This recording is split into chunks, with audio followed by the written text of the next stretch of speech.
Harlem, aka El Barrio right now, also known as Spanish Harlem. I'm meeting up with my man Lou, and we're going to talk about our experience in the 23rd Precinct. I will listen to audiobooks just to get me through this commute because it could definitely wear on you. And then once you actually get to work, it just, me personally, I'll just be beaten. I'll just be tired. Sometimes I would just sit down and I get to work and I just sit down for a little bit before putting on my uniform or before getting to work because the commute just beats you up.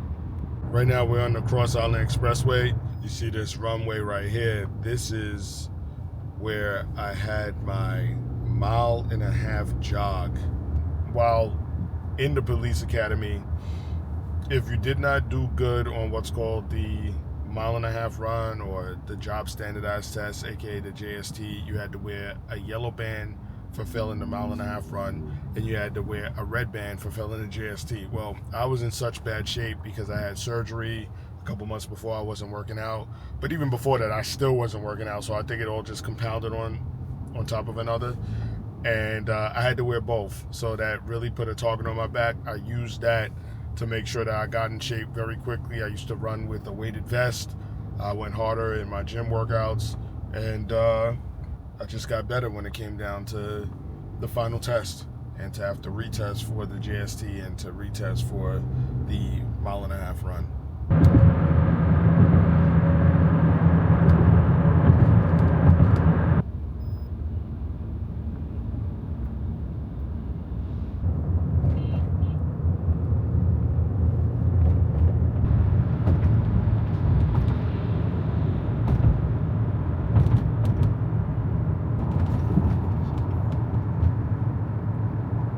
Actually in East Harlem now.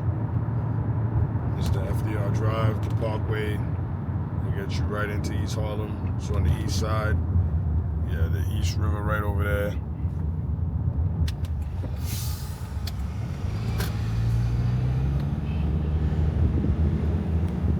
Just made it to East Harlem. About to get out the car now. See my boy Lou and get this tour started. Yo, Lou. What's good, my bro? This is my brother Lou right here. I worked with him in the 2-3 East Harlem, and he's gonna join us on the tour today. Really looking forward to it. Yeah, let's get it, man. Let's do it. All right, so we're here at the 2-3 right here. You see the NYPD insignia.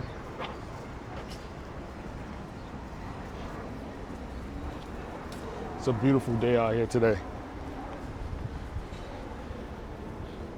You got New York City Police Department, 2-3 Precinct. The first day that I ever arrived to the 2-3 Precinct, it was with my father. My father, I'm gonna show you, he worked at a bus depot up the block for years. And I don't know how many years, but I remember as a kid, I used to visit this depot with him. And the first day that I arrived here at the 2-3 Precinct was the last day that my father worked in the bus depot up the block. He used to bring me here as a kid, and I used to drive up and down 3rd Avenue all the way up to Washington Heights, but the depot started right there up the block, which I'll show you guys.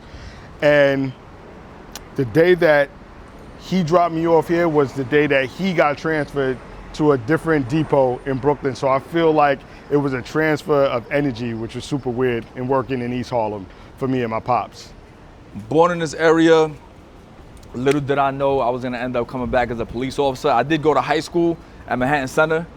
From 98 to 2002, it was me and 2 other cats that were the only Spanish dudes on the basketball team. Basketball team was predominantly black. But this area is so rich in culture, basketball is what grounded me with the whole community. So when I came back as a cop, a lot of people were surprised to see that. But I still had a lot of respect in the streets, and I still had family members that still lived here. The church that I go to is here in the community of the 2-3, which is East Harlem, El Barrio. So yeah, this is a little bit of my story on how I got to the 2-3. Hey, Len, let me ask you something. What's up? All right, I don't know if you ever thought about this, but the 102 Hill is like monumental growing up in East Harlem because it literally is almost like, I ain't trying to offend nobody, but it's like, it's the poverty line. Wow. You feel me? Once you get south of this hill, it gets a little better. Anything north of this hill, that's where all the terror is going down. I mean, look at this shot. You get, all that is, that's the true, anything south, north of 102, that's the true East Harlem right there. 96th Street is the precinct boundary, Right. but the poverty line really starts at 102. The moment you flip over, you see brownstones. And you know what's crazy? I never thought about it like that. Yeah. I've never thought of it like that. These are the brownstones right here. Boom. So right here is the bus depot that my father used to work in. And it's nice and pretty now, but back when I was coming, back in the 80s and the 90s, it's a little rough around the edges. So as soon as you walk into the depot, there was smoke everywhere, people cursing all over the place, hustling and bustling. And then my father would bring me upstairs, that's where the locker room was. And before getting to the locker room, there were pool tables and they had other games that you could play. I was just about to ask you about the pool table, if it was there back then. Yeah. It's still there now. Oh, for real? Yeah. That's crazy. When's the last time you been in here? That was probably like last year. We had to take a report. Okay. But yeah, they had the pool table in there, so that's where my father kind of taught me how to play pool, and that's where he honed his game as well. It used to be called the 100th Street Depot, but now it's called the Tuskegee Airmen Bus Depot. And when he would go and get his bus that he had to drive for the rest of the day, we had to walk down this hill right here. So this was at like the age of 7, 8, probably like 9. I used to come with him probably once a year. And that was my earliest memory of East Harlem. So we're gonna walk down the hill here. I don't know if you did this as a rookie cop. We would be posted up in there, anything comes over the radio, run right out. The funny part is when my dad was still working here before I came, Terrell Anderson, he's an inspector, him and his partner, they came and he let them know that I was coming to the precinct and to look out for me. And that's exactly what they did.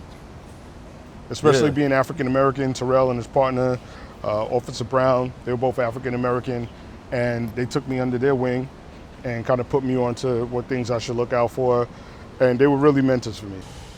One of the things about East Harlem, they have some beautiful murals that represent the neighborhood. Actually, this is probably one of my favorite right here.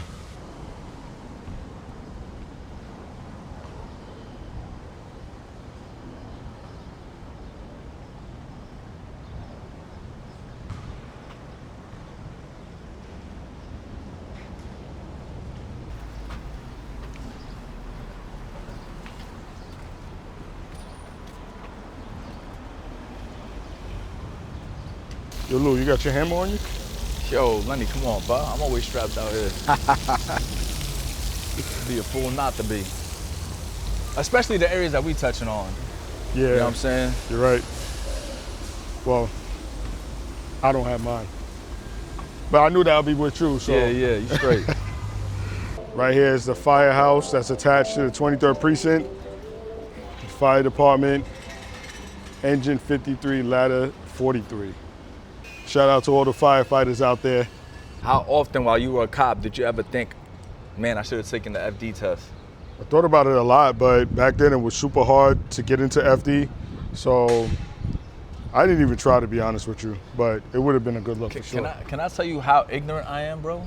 Sure. I never knew how to apply to any city jobs. Never knew what website to go to, never knew like where to find them. Yeah, I became a cop because an ad came up while I was online, like on MySpace or something like that. And the ad came up. Prior to that, I was working at Bloomingdale's doing like it was like plainclothes security, almost like detective work. Yeah, loss prevention. Yeah. And I kept bagging dudes stealing. And there was this one Asian cop, whenever he came through, he saw it was always me that had the bodies for him. And he's the one that told me, like, yo, you should be a cop. And I was like, nah, I'm good. He was like, yo, how much you making? And I said a Mac, I was like, I'm making 60 grand. I'm only like 19, 20 at the time. And he was like, what about told you I made over 100 last year? Ooh. And I was like, what? Nah, no way. He was like, next time you catch a body and I come, I'm gonna show you my pay stub. And he did. So was that your inspiration? Yeah. I would like to tell you I wanted to like give back to the community, and I wanted to, all that came after. Yeah. So let me ask you this. When it came down to your psych test, did they ask you why you wanted to be a police officer? Yo, you know what? That's a good question. I don't even remember them asking me that. I just remember them asking me what my social life was like. They wanted to know if I partied, if I drank, if my mom robbed the bank, would I dime her out?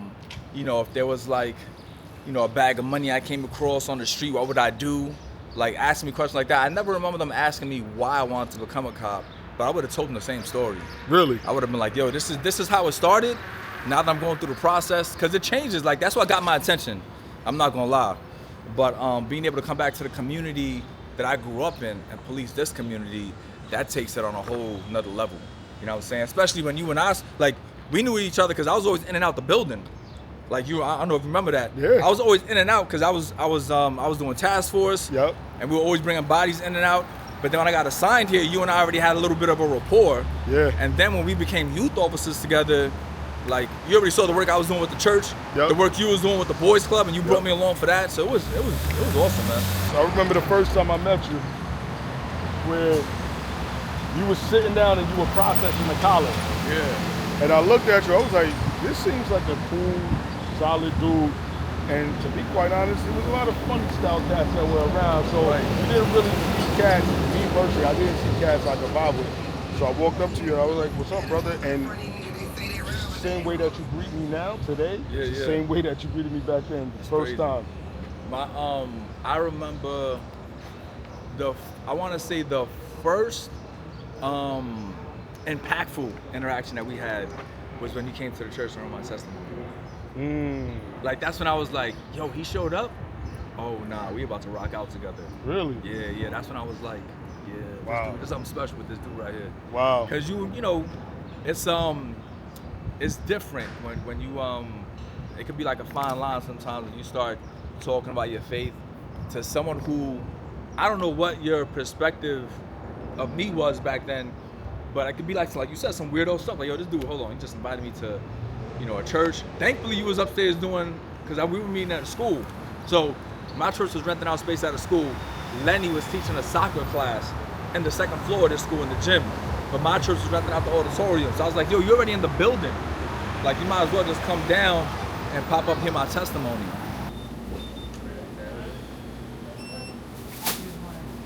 Just so that you know, when you're touring with me, I'm paying for the lunch, I'm paying for the snacks.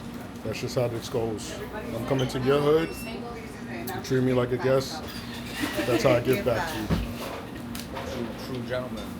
Yo, so we going to the steakhouse then instead of the Thai spot? Wherever you want to go. So as a youth officer, this is one of the schools that I dealt with often, and I would do some speeches. And actually, Lou, you would too as well. I know you came a little later on, but it's Innovation High School, break up fights, it's known for good things as well. But this is one of the schools we have to come to a lot, to be quite honest. And what happened is a lot of the kids that went to East River Projects, that's up the block, they came here. A lot of great kids, but then you have troublemakers, some that were in crews and in different gangs and things like that would come over to the school, cause trouble. So we had to be very involved. What was your experience like with working at the school? And so, Innovation, by the way, I didn't even know about this school, right? Until I became a youth officer. But I remember coming here, you know, I don't know if somebody got robbed or somebody got beat up. We had to come here. My man, who was like my man's, we were like breaking bread together, spending the night at each other's homes in high school. He was the two guard. I was a small forward. I was playing the three in high school. He came to pick up his son from the school. I ain't seen the man in like a good maybe 12 years. So he's coming to pick up his son. we bump into each other in the hallway. He's like, yo, what's up? Good to see you. How you been? Everything. He was like, yo, what can you tell me about the school? His name is Lou, too. I was like, yo, Lou, I'm going to tell you, if you see cops at a school, it's never a good thing. And that's why I'm going to leave it for you, all right? That's great. And he was like, oh, yeah, because me and my baby moms, we broke up, and she got him into school because it's like, it's labeled as an academy. I was like, Lou, if you talking about getting him out, just get him out, bro. Because we're in this school at least 2-3 times a week. So the staff is great. It's just everything in East Harlem is territorial. We're going to get over there to East River and 101st and First because it's a big story that I have to cover in regards to that area. This intersection was not to, like, if you didn't live here, bro, if they knew it and you felt it and you wanted to get out, like, you wanted to keep it pushing ASAP. Wow. So that's what it was. That right there. And look, Metro North House only got like what, 6-7 floors. Right. And they cause havoc all over East Harlem. Really? This is the only place they would have drive-by shootings. I only heard about that happening in the West Coast. Now it seems like with the mopeds, that's like everyday norm. But back in like the mid-90s, late 90s, that was going on right here. Cats get sprayed up. Word? Yep. I never knew that. When I would be giving out this information, like, yo, how you know this much? I was like, yo, I grew up in this. Right. And then I grew up in this would either turn into, oh, word, that's crazy. And then it'll turn into like a more in-depth conversation, or it'll be like, I grew up in this, and then they'll just get dead quiet. And I'm like, oh. So they might think I'm probably still in the mix, and I'm still talking to these people, and now they're gonna, you know what I'm saying? Right. But they didn't, like, yo, whenever you got a cop that's from the neighborhood they policing, bro, that's gold right there. Right, so Like, that's what I was going to ask you. How important and it's essential do you think that is to being a police officer, especially someone like East Harlem or in New York City? This is what I tell you, and I say this in the most humblest way possible. It's great when you have a cop that grew up in the area, that's now policing the area, right? But you gotta have, like, that officer has to have a great sense of self. Like, you know what I'm saying? You gotta be super confident in who you are and what you bring to the table, where you know there's no room for corruption. There's no room for, yo, we grew up together, y'all let me slide. There's no room for, you know, like any of that. So there was cats that I didn't even know growing up what they were involved in. Because again, everybody just knew me from sports. Right. Baseball, basketball. So when I was in uniform, a lot of people showed me love, dap me up, give me a pound, give me a hug, yo, Lou, be safe out here. But there was some, when they saw me, they'll be like, and they'll keep it walk. And then I'll get the text message later. And then I knew from that, I was like, yo, come on, bro, what you doing out here? Like, we talking about like, so I grew up in the area, you talking about, you know, in the 90s, I graduated from high school in 2002. Now, fast forward, we're in 2008, and I'm a police officer. So that means you was from 2002 to 2008. Come on, you still hustling, grinding on the block? Still moving like they are. You still moving the same? Yep. So that's when I knew, like, all right, I gotta like block and delete. You know what I'm saying? Right. I grew up in New York City in Far Rockaway up until the age of 10. Then from there, I moved to Long Island. So me being a police officer in New York City, it was quite the adjustment for me. I think the edge that I had was a little bit that I did grow up in Queens, but not only that, I had a lot of family that still lived out in Queens, lived out in Brooklyn, that I would visit quite often. So going to a project building wasn't different for me. Being in a neighborhood being in an urban neighborhood, it wasn't anything new to me. I think because of the family ties that I did have with people that were in urban areas or in the inner city, it made me extra reluctant to be super proactive as a police officer. That's why I think me being a neighborhood coordination officer and being a youth coordination officer was more along my speed, because even though I knew that there were negative things going on, and when it came down to it, I definitely did what was supposed to be done, but I wasn't out there always hard charging and looking to be extra proactive, because I did not want it to come across as me just trying to pad my numbers to make me look like a better police officer. I did what was needed when it needed to be done, but at the same time, I always had some type of sympathy, even for some of the guys that were pitching drugs, or some of the people that did make mistakes, because I saw them as human beings, and they could be any of my family members. So that's why the role of the neighborhood coordination officer or youth officer worked out well for me.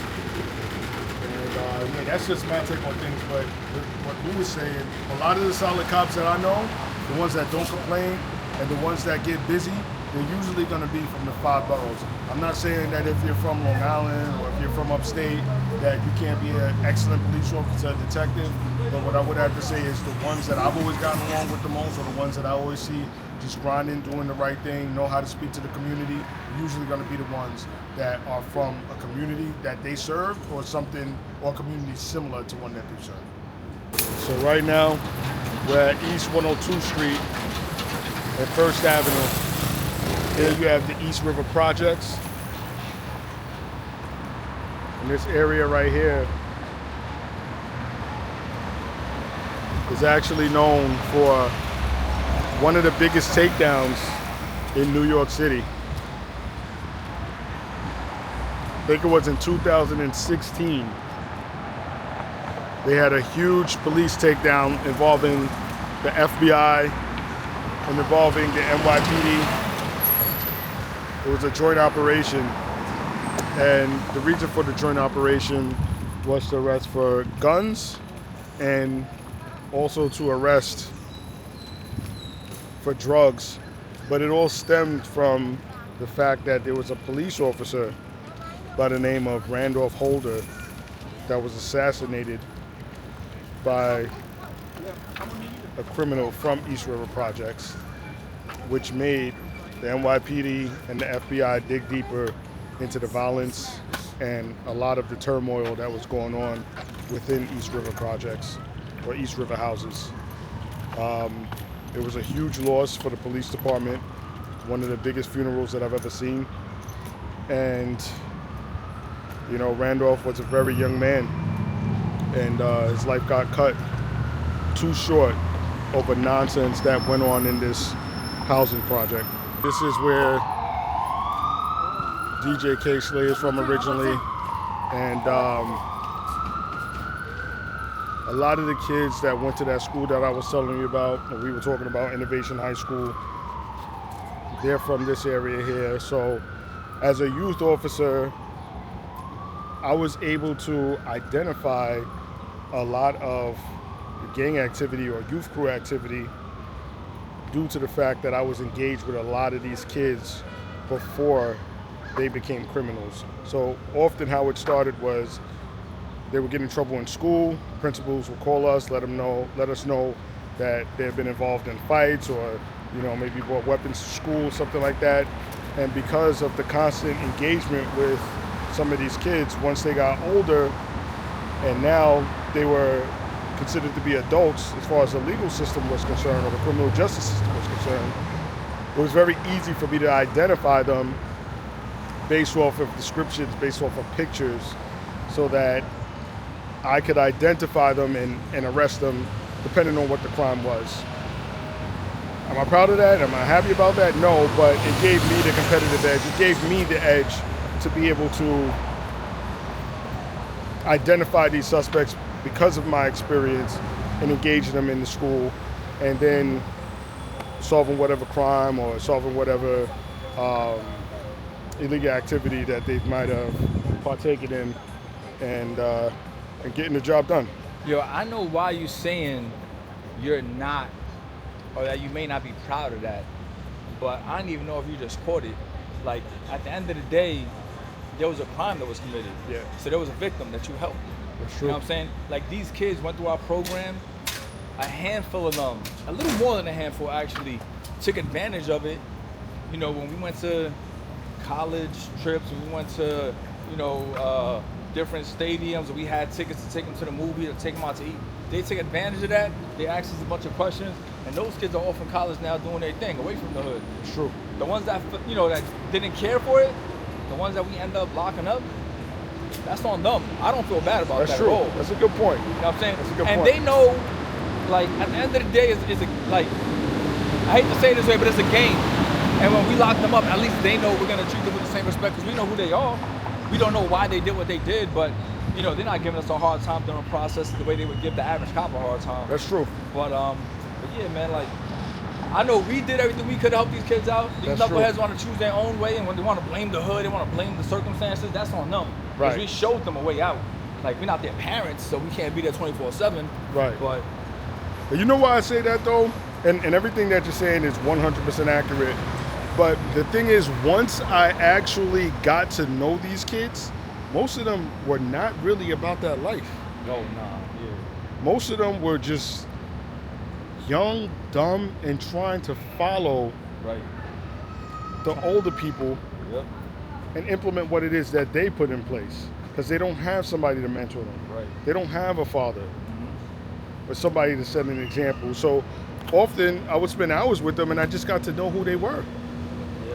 But like you said, accountability is major. Yeah. Yo, I don't know if you remember this. In the beginning, when like we used to bring the kids back to our office in the precinct, they would be like, yo, let's go through the back entrance or whatever. And then as time progressed, they was walking in and out through the front because they didn't care.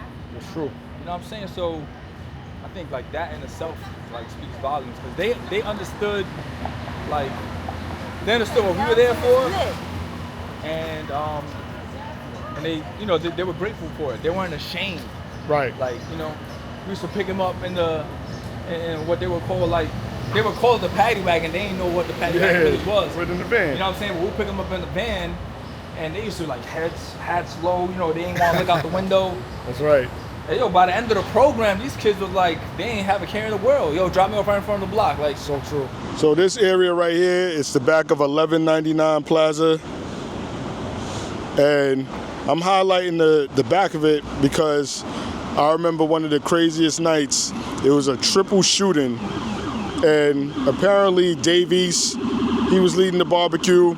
He wasn't here at the time of the shooting, but we got to the scene, and like my man Lou said, what'd you say you saw? Yo, people done ran out their sneakers. You just saw sneakers left behind, bottles of liquor left behind. People left their tents, you know, and these are like those heavy duty tents. You know what I'm saying? So when people leaving valuables behind, you know it's because they were running for their lives. So. That's so true. Yeah. I mean, full Henny bottles, it was crazy. And I think 2 people actually got shot. And maybe, I don't know. I don't remember if it was 2 people or 3 people, but it was quite the scene. And I mean, since then, I didn't see Davies again, to be honest. I'm sure he's been around the neighborhood, but 1199 is an area that he's associated with. You know, I've had a great relationship with 1199 as well. Also got a few people that hated me while I worked here because I was doing my job. But it is what it is. It comes with the territory, and it's just part of policing, part of working in East Harlem. One valuable lesson that my lieutenant taught me when I worked for task force, he was like, yo, Louis, look at your shoulder. What does that say? And I was like, yeah, it says New York City Police Department. He was like, all right, good. Does it say 23rd Precinct Police Department? I was like, yeah, no, it says New York City Police Department. He was like, all right, so if anybody goes outside of the boundaries of the 2-3, can we chase them? I was like, oh, I see what you're getting at. Because a lot of cops would be scared, like, nah, yo, they went to the 19th, we gotta let the 19th know. And then by the time you let the 19th know, the cat is in 42nd Street. That's a good lesson. So yeah, if the crime happened in the 2-3, we were going to catch it regardless where we ended up at. See, I always like bosses that drop little nuggets like that, little gems that you could carry along. Like, how long ago was that happened, and you still remember it? Bro, we talking 2000 and maybe 13? And it's still stuck with you.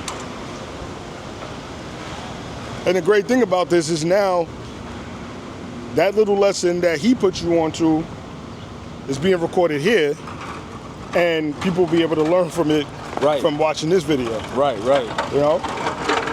This definitely won't be a part of the NYPD training video, though. Well, that's why I needed to retire, so that I could talk about the things that the NYPD won't. This is where the chopped cheese originated. Don't let nobody tell you anything different. Haji's, they renamed the bodega Chopped Cheese Delicious. Word. I remember, and shout out to Zira and Ramin, I remember I saw two people taking a picture right outside of this mural that Cameron put up for his cousin Bloodshed. And they were taking pictures with the chopped cheese. And I was like, what are y'all doing? And they was like, oh yeah, we came from California to try this. And I was like, you know what? I didn't even know that this spot was known for it. What do you think? I had the chopped cheese. To me, I'd rather a Philly cheesesteak. You being a true New Yorker from New York City, like I said, I'm from Long Island, even though I was born and raised in New York. What's your take on it? My take is chopped cheese. Chopped cheese is better than the Philly cheesesteak. I'll go to the grave with that. It was heartbreaking for me to leave the 2-3, I'll be honest, man, but it was a move I had to make for the sake of my family. Also, you know, for the sake of my sanity, you know what I'm saying? I was gonna retire out of the 2-3, but God had other plans. I work at a great unit right now. The workload is great. Are you able to say what unit you work in? You know what? I don't know, but I was gonna say it's the busiest desk in the NYPD. That's their slogan. Okay. So anybody that knows that would know where I work. There you go. Yeah, but yeah, shout out to my man Hartnett. He's retiring. You know what I'm saying? My man Hartnett, had to have a couple of words with me in regards to my activity, and I was like, you know what, boss? You on vacation? Enjoy your vacation. We'll talk about this when you get back. And when he came back, I was gone. That's it. So I was gone. I left the unit. I went to Midnights, but I saw an opening on the portal that we use for different units that are looking to pick people up. I applied, got interviewed, and that was that. That was it. Now I'm at a spot where my wife appreciates the schedule, I appreciate the schedule, and it's definitely a spot I'm going to retire out of. Yeah, so right now we're at 112 and First Avenue. This is one of the craziest experiences that I've ever had while working here in East Harlem. Right across the street and over here, it was a triple shooting. I believe 2 victims from that triple shooting passed away.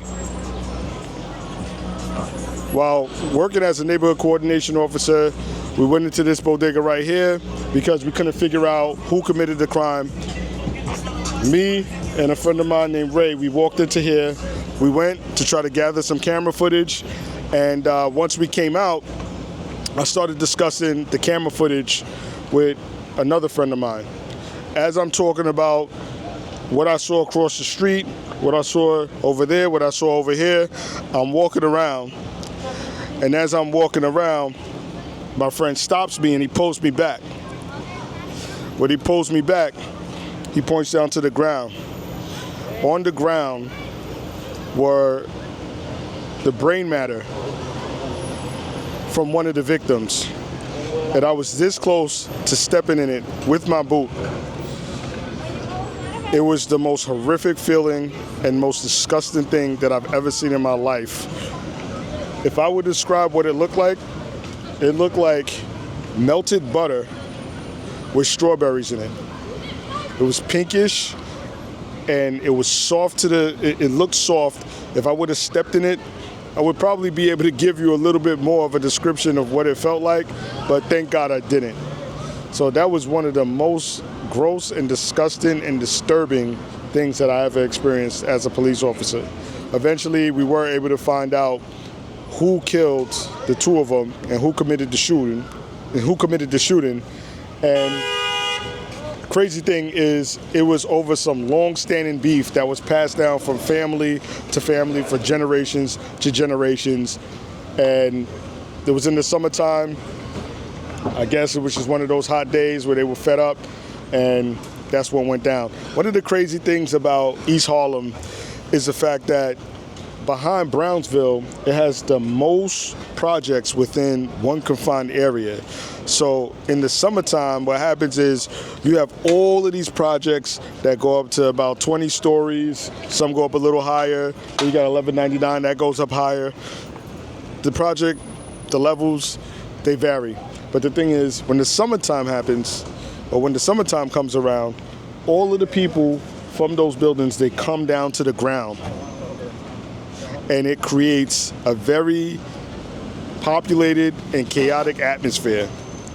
So that's why it gets so busy during the summertime, and the crimes pop off like crazy.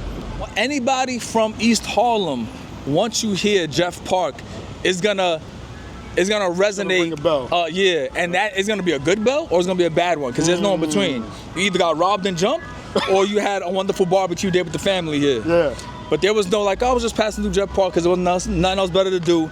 Like, it definitely is gonna strike an accord with you if you were from here. Right. But growing up here, going to Manhattan Center, this park was used to initiate like a lot of gang initiation. Like, cats during their lunch period or even after school, back when you know, Bloods and Crips was going heavy back in like 99, early 2000s. It'll always happen after school or during lunch break. There's some basketball courts back here, and that's where the initiation will always happen. So back here, and we always knew it because it was like, there was no social media back then, there was no texting, there was no, you just heard it through word of mouth. It was like the telephone game. So we heard, yo, such and such is about to get jumped into the Bloods or Crips, and it was almost like they wanted the audience. Bro, it was like a scene out of like, what's that scene? It's not, what's the name of the movie? It's not Goliath. It was, Warriors? Nah. Wait, it's like an old school where he's like fighting people in Rome and Gladiator. yo, it was like Gladiator, bro. Like they wanted. It was like the college. So the basketball courts were like the Coliseum. It was the Coliseum, bro. And word got out, and everybody wanted to just show up to see, like, yo, is this man really gonna handle like 6, 7, 8 dudes, or is he gonna get handled by 6, 7, 8 dudes? Right. And chances are, like, it always started well, but it ended bad. But the next day you saw him in school lumped up, and he walked up with his chin high because now we all knew he was a part of something, whether it was Bloods, Crips, Latin Kings. So that's one memory that comes to mind when I think about Jeff Park. Are these the courts right here? This is the Coliseum right here? This is the Coliseum. This is it right here. So this is what it was like, yo. Like, what was the path? Like, what was the path that you walked? So we'll get to the high school over there, but this is the path straight up. It leads to the high school. Yep. You would walk right this path, and this was out of sight, out of mind. You know what I'm saying? This is the service road for the FDR Drive where it begins, so nobody's driving by. Right. You know what I'm saying? This is way, like, nowhere near First Avenue. So the only witnesses is like what, 15 apartment windows right here? Yeah. By the time, if anybody did call 911, by the time cops showed up, the deed was already done. But all that to say, this is the same basketball course that I grew up playing basketball tournaments on. So, like, as a kid, that didn't really register. But looking back at it now as an adult, as a police officer myself, it's like, wow.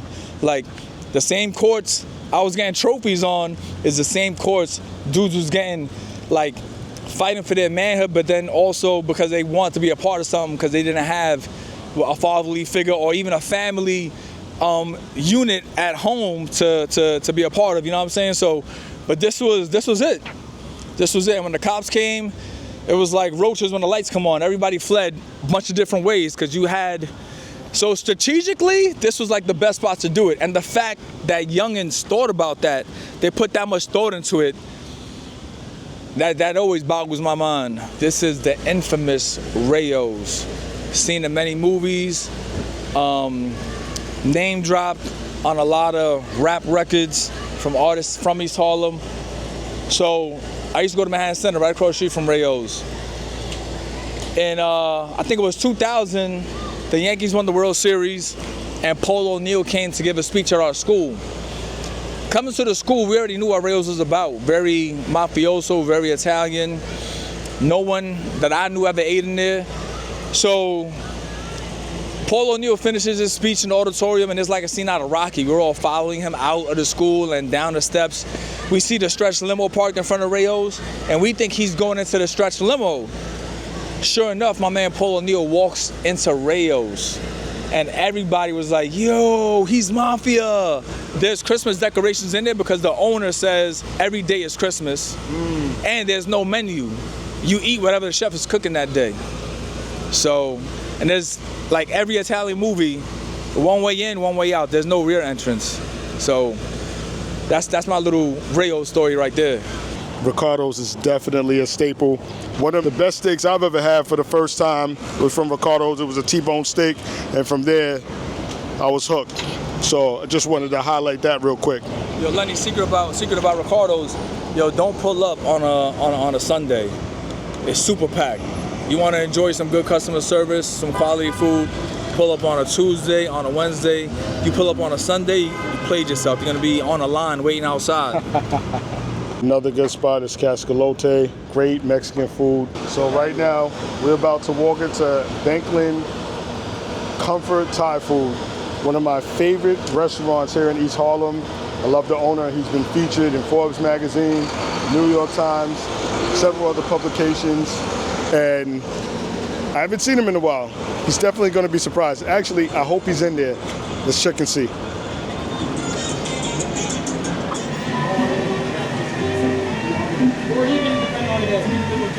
What I love about Banklin is it's not just your regular Thai restaurant, but Pat, the owner, he's made denim, he's made jeans over the years, and he's very into fashion. He also collects vintage clothes.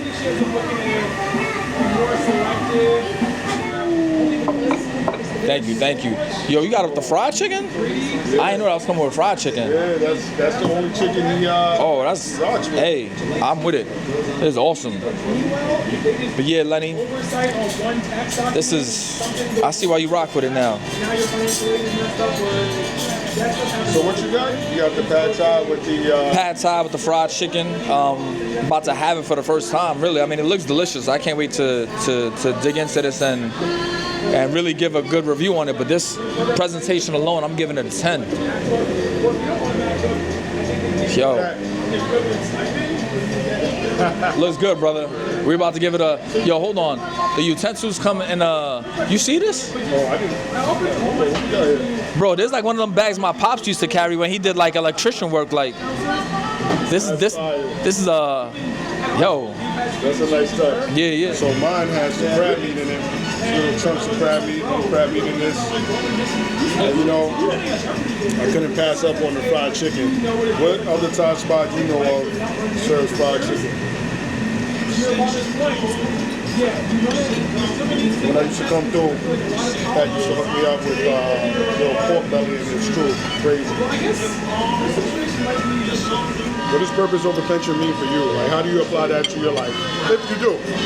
The overall purpose over pension for me definitely means like really tapping into what God created me to do.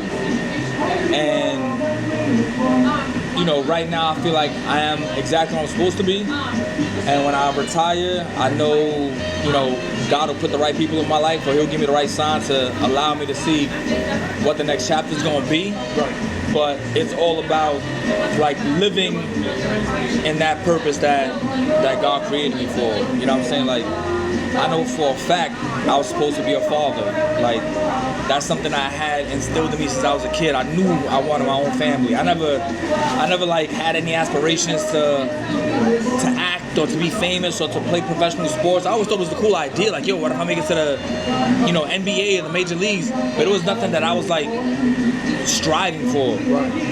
But every single woman I dated, it was like once she didn't show wifey material, I left her. I left the situation. You know what I'm saying? But I always knew I wanted to be a father. I always knew that that's what God put me on this earth to do. I just didn't know who was going to be with. So I'm thankful that I have a wife now. But yeah, man. So, and obviously whatever I do after retirement is going to be catered. It's going to be to the benefit of my kids, of my wife. You know, maybe the roles reverse and now I stay home, and my wife gets back on the horse and does whatever she wants to do, whatever God puts on her heart. You know what I'm saying? I'll be fine with that too. But that's what it means to me, man. Just tapping into whatever God created me to do. So yeah. So with that said, how much has faith been a part of your journey as a police officer? Coming to the 2-3 was something that was definitely, it was all, I had a great relationship with the Lord, and it was God that drove me back to come to the 2-3 because I was at my wit's end at the other unit that I was in. Yeah. Like in regards to like the purpose of a pension, like that whole like the branding of that and what you have, I feel bad for the cops that just don't really, they can't grasp that concept. Like their identity is like NYPD, and sometimes they don't retire and they age out.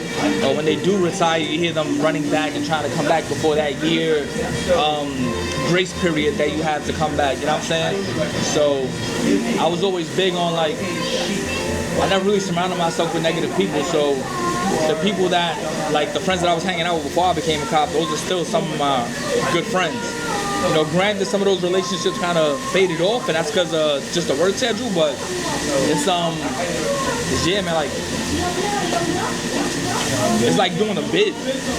Like, if you're looking at this and you're like, yo, 20 years I'm free, 20 years I'm free, it's like, that's crazy talk. All the time. Just like, and there was a couple of times I thought about retiring, you know what I'm saying? Especially if you had like a wedding or a special event to go to and they're like, yo, sorry, man, needs of the department, you can't go to your, you know, whatever, your brother's wedding or your, like, it's that's crazy. I was like, how another man is telling you no, how another man is telling me no, I can't do this. But, you know, when you're a W-2 employee and you don't have your own business, that's what happens. But nah, shout out to my man Billy Valerio. Billy Valerio was a 2-8 cop. He was a delegate, also a old timer. You saw the way I was living at the time, you know, driving a brand new Beamer, coming to work, parking it I used to work in the 2-8, so parking in the parking lot of West Harlem, and I would always talk about how I was clubbing and all these different dates I was going on. And he pulled me to the side like, yo, let me tell you something, kid. I spoke to the lieutenant. You're going to work with me for the next 6 months, and we're going to get to talking. And in those 6 months, he told me, like, yo, the way you live in your life, you're going to crash and burn. I've seen it happen too many times. You got to get a head on your shoulders. You should consider real estate. You know, invest your money so you can retire on time. And I wish I'd taken his advice back then in 2011. I didn't get my first house until 2017, but still in all, you know, I definitely got a shot him out because he's the one that put that in my head. That's all it takes is one person to just expand your thought process, you know? Yeah. And that's why I try to say everything that I do say and motivate and inspire people, because not everybody has that. And with the power of social media, now we can do that. So Lou, what'd you think about the food, bro? Honest opinion. Yo, Lenny, I'm gonna tell you right now, bro. I was skeptical you never pointed me wrong. I was skeptical at first. Why? My man gave us dirty cups. Gave us water with dirty cups. It's like, what kind of spot is Lenny bringing me to? But we got canned sodas, as you can see, canned ginger ale. The food though, A1. A1. Never had Thai food. Like, this is authentic Thai food. Like, this food is banging. So, if you're in East Harlem, definitely, what's the name of the spot? Bankland. You definitely gotta come check this spot out. Like, this is, and if you get a dirty cup, just stay. Trust me on that. Listen, sometimes it just feels like that. Sometimes it's just like that. You want authentic food, you're gonna get an authentic experience. Man Pat, he's running the show on his own. He's an absolute beast. Makes clothes on his own and still makes delicious Thai food. So show up to Bankland, take my man Lou's advice, stay. You're gonna love it. It's unlike anything you've ever had before. So I had some good food and buying some really good denim at the same time. Dope. I'm Lou Rodriguez. This is the 23rd Precinct. This is where I used to work. I grew up in East Harlem, and thanks for tuning in.